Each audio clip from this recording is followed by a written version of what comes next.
Hey there everybody, welcome to another one of these things. Here I am standing in front of the biggest camera store in the city, VizTech, and the nemesis of my finances because I live next door. Here we are talking about a Kiron lens. What the heck is a Kiron lens? Welcome to the club. I didn't know what a Kiron lens was either until I got this thing. Anyway, looking into it, apparently Kiron, or Kino Precision, who manufactured Kiron lenses. They were a company in California in the 80s, out of Carson, California in the 80s, defunct by 1988, but within that time they managed to make this. These were actually manufactured in Japan though, even though the parent company was in California. So yeah, they managed to make this 80-200, considered a macro. I would use this for anything but macro. Apparently it's a very good portrait lens, but we won't be shooting portraits with this either. I'm going to be testing it out just around the neighborhood here, and yeah, let's see how this goes. I'm reinventing myself. I'm me and nobody else. Ooh, I can't help but smile. VizTech is housed in the old Dominion Brewing building, which was the biggest brewing facility in the city. This archway used to be for horses and carriages.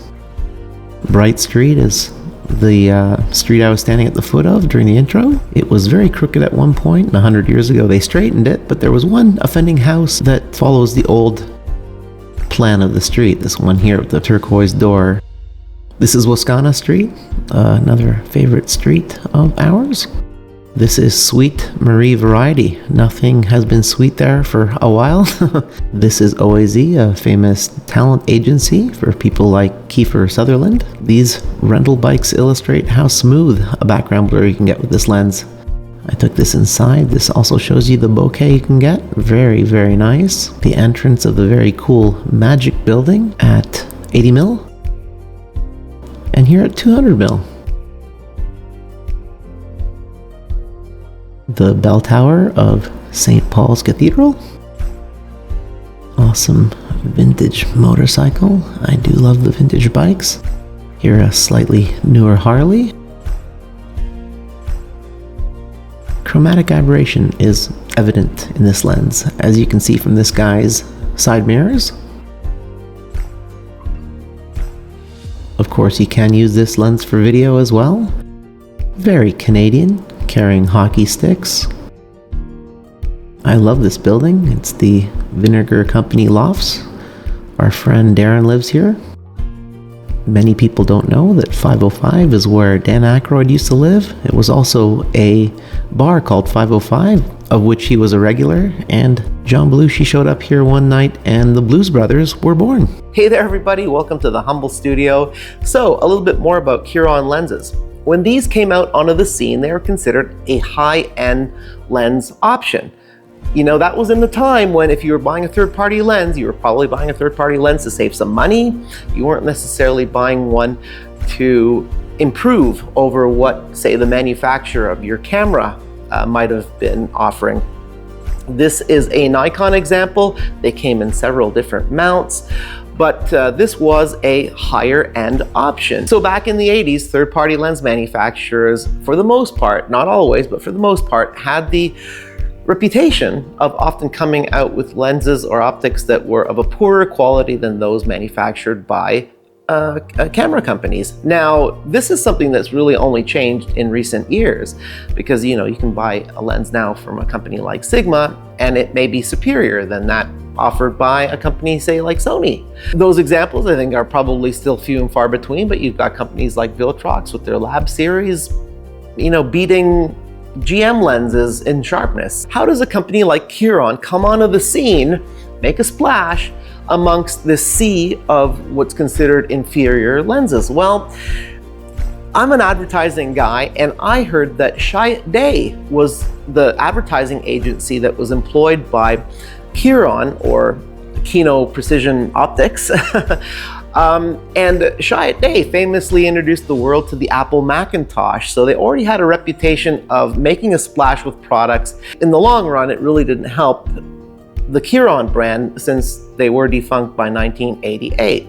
This particular example has a maximum aperture of f4.5, so even those shots that I took all the way out at 200, they didn't necessarily have the most background blur, but that background blur was very smooth. And that's one of those things that this lens has a reputation for. That's why it's actually a pretty decent portrait lens. Sharpness, I would say overall, 8 out of 10. It's a constant 4.5 all the way through the range.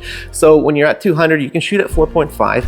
But warning for anybody who's interested in this lens, it's not going to be the sharpest out there. I'm saying 8 out of 10 sharpness overall. Is that a useful zoom range, 80 to 200? Well, that all depends on the way you shoot.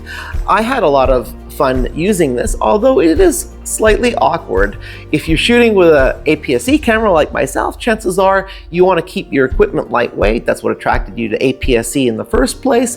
This is not a light lens. It is built like a tank. It's all metal, but it is not a light lens. So that's another one of the downsides. So two of the downsides, right? It's a little soft, it's heavy, and of course, when you're buying a vintage lens, you're looking for character most likely, right? It's not maybe just to save money. I got this free, by the way, but typically you'll pay between 15 and maximum 30 bucks for a lens like this on, say, eBay. Another downside, chromatic aberration. It's got loads of it. I've heard people say, no, the CA is fine. It's actually got quite a bit. So again, I mean, we can chalk that up to character, right? Your mileage for all of these figures can vary depending on how clean your example is. It's always the same when you're buying vintage lenses. You really don't know what you're gonna get until you start shooting with them. You can look through them all you want to see if you've found any dirt, haze, fungus, but you're not really gonna know what you get until you put it on your camera. So some of the other physical attributes of this lens, it's got 12 elements in 8 groups. Everything marked very, very clearly on the lens. As you can see, it's one of those zooms that's got the sleeve that goes up and down. There is a version of this lens that has a lock on it. I wish this had a lock on it. Probably one of my only criticisms as far as the operation of this lens goes. The aperture works very well, goes all the way down to f32. So you can shoot like I did a couple times into direct sunlight at 32. You can mitigate the amount of light coming into this quite a bit. I don't recommend that, by the way, because of course if you're shooting at f32, the effects of diffraction are going to be huge. Two sure ways to get a soft image out of this lens would be to be shooting at f32 because of the effects of diffraction, or to be shooting at f4.5 all the way out at 200. You can always add a little bit of sharpness in post to help that along if you like, but you really can't do much with the image if you're shooting with the aperture closed down to f32. The diffraction is just going to be way too heavy, especially if you're zoomed out to the maximum. There was actually a lot more to say about this lens than I anticipated, but hopefully you guys got something out of this one as usual. If so, consider leaving me a thumbs up. If not, that's okay too. If you want to make sure you don't miss any of these episodes in the future, please consider subscribing. It would help me quite a bit. And until next time, keep working to make your chosen idea a reality. Peace.